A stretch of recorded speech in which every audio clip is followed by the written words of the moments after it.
W tragicznym wypadku zginął w wieku zaledwie 28 lat jeden z nas, Patryk Smoliński, Patryczek.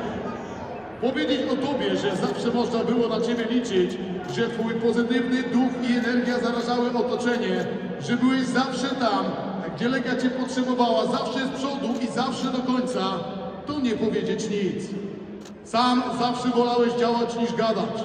Straciłeś życie, choć zawodowo sam ratowałeś je innym. Takim byłeś, takim jesteś i na zawsze pozostaniesz w naszej pamięci i w naszych sercach. Śpij spokojnie, bracie. Dzięki ludziom takim jak Ty wiemy, jak wychować kolejne pokolenia fanatyków. Uczcijmy pamięć Patryka minutą ciszy.